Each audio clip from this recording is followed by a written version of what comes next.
Irashaimase. Hello and welcome to Fitaurus Kitchen. I'm your host, Chef Fitaurus. It's time for the weekly menu, and as usual, we'll be going and taking a look at the upcoming video game releases for this week and beyond, as well as having a brief look at video game news, and then going and discussing my own personal gaming menu. So with that said, let's get cooking!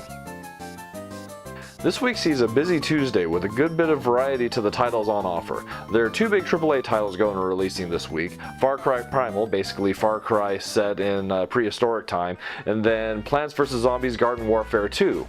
Neither of which are my cup of tea, so I'll be taking a pass, but if they're what you're interested in, by all means go for them. And then there's also the physical edition of the Mega Man Legacy Collection getting released as well for the 3DS, the Xbox One, and the PlayStation 4. Then, for my pick from the week though, I'll go and be picking up the action platformer, the 8-bit styled action platformer Ninja Senki DX. The trailer really caught my eyes. It goes and kind of looks like an interesting Mega Man-esque title, and it's been getting very positive reviews to this point, so I'm excited to go and give it a try myself. On Wednesday, Nipponichi's classic Disgaea goes and releases on PC, so hopefully with this one coming out, there'll go and be some other titles in the Disgaea franchise going and releasing on PC as well, as some of the later entrants in the franchise are really good. Admittedly, the original is as well, but my personal preference is towards some of the later in the franchise. On Thursday, Moss's latest entry in their shoot-'em-up series, Raiden 5, goes and launches on Xbox One. This one is one that I mentioned as kind of an interesting title, as it's surprising that they would go and be releasing on the Xbox One in Japan with how poorly the Xbox One has performed. But at least the Xbox One is region-free, so they will be able to be imported around the world. Hopefully it does go and do well, but also hopefully there's a chance that we'll go and get it ported to other systems, as I don't have an Xbox One, but I would love to go and play this title. If I did have an Xbox One, I would definitely be importing that one. Then there's also Nipponichi's new action RPG, Yusha Shisho, which also translates to Hero Must Die. That one goes and looks interesting, but I don't have a whole lot of information about it. And then there are also several visual novels going and releasing in Japan as well. Diabolic Lovers, Lunatic Parade, Yakka Hyakuro, Sengoku Nipponjo are two of the Ultimate titles that are going and releasing for the Vita this week.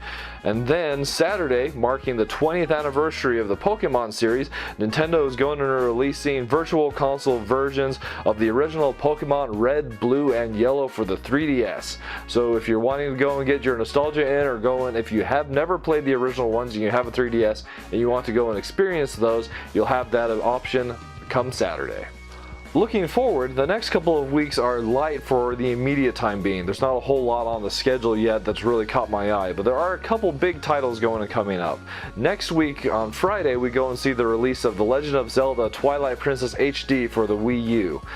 I'm torn on this one, whether I should go and pick up a copy or if I should go and hold back.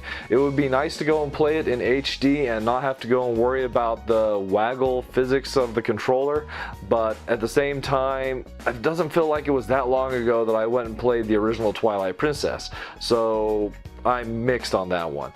And then on March 8th, we go and get Tom Clancy's The Division, a very highly anticipated title, but one that goes and is a little too dark looking for my personal taste, so I'll probably go and be taking a pass on that one. Next up, onto the news. So the second cave shoot-'em-up to go and be released on Steam was announced a while ago, and it's going to go and be Death Smiles, but the release date for that was just announced this past week, and that's going to go and come out on Steam on March 10th. So if you haven't gone and played Death Smiles or picked it up for the Xbox 360, here's your chance to go and pick it up, or if you want to go and pick it up for the PC as well, you'll be able to go and do that here in just a couple weeks. In localization news, Nipponichi America went and announced that they'll be localizing the Toho Project's Genso Ronso PS4 title to both North America and Europe later this summer. In addition to that, they're going to go and be porting Firefly Diary and Criminal Girls to Steam. I'm wondering if they're going to go and remove some of the censorship that Criminal Girls won't receive for the Vita release on Steam. It's questionable whether they would or not, or if it's going to be the exact same version. Hopefully they do go and remove some of the censorship they added in. That would definitely be nice. And then there also went and made the announcement that they'll go and be localizing the visual novel Psychopath's Mandatory Happiness from 5PB to the PlayStation 4 and the Vita.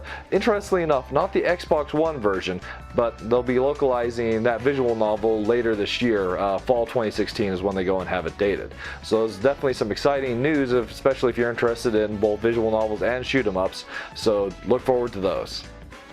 And now, my personal gaming menu. So over the weekend, I was able to go and finish up Code Realize. That was a goal of mine before I got too far into Fire Emblem Fates. I really enjoyed the title, and I'm looking forward to going and doing a review of it in the near future, so stay tuned for that. Titles that I didn't go and get to, I'm still in the finale of Yakuza 5. I haven't finished that one up, and I really need to, but this past weekend was largely devoted to Fire Emblem, so that just didn't go and happen. And after I go and finish up Yakuza 5, I'm looking forward to going and starting Digimon Story Cyber Sleuth, but I want to go and finish one title before I move on to the next, so I don't have too much in my backlog, as, well, there's already a lot there anyway. But the big title from this past week was definitely Fire Emblem Fates Conquest. I have to go and say, I'm really going and enjoying the title, but I have a couple complaints about at least the Conquest side of things. So the title itself is hard, significantly harder than Awakening is concerned.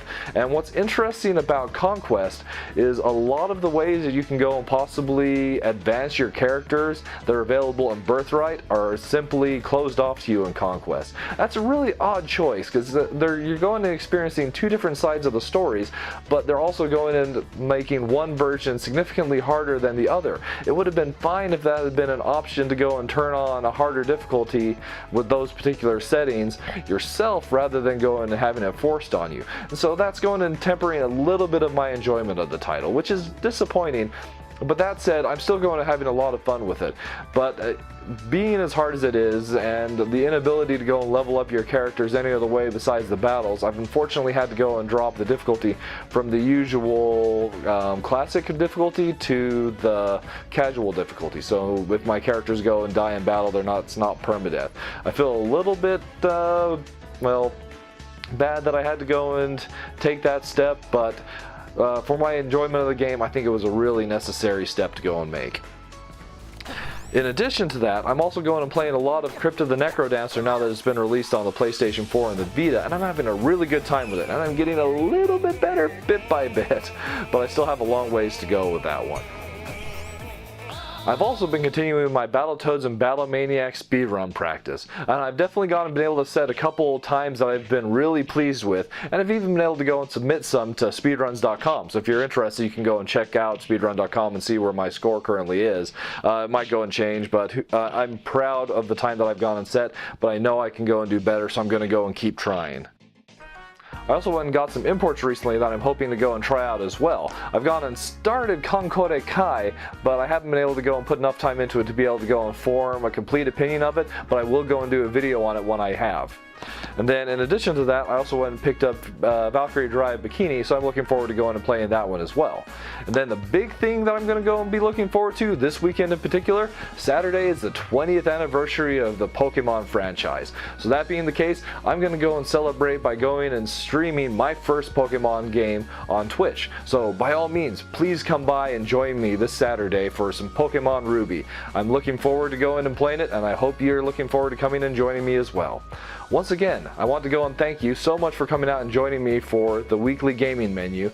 I hope to go and see you around on Twitch or in any other place that you might happen to go and find me. And I hope to go and see you for the weekly gaming menu next week.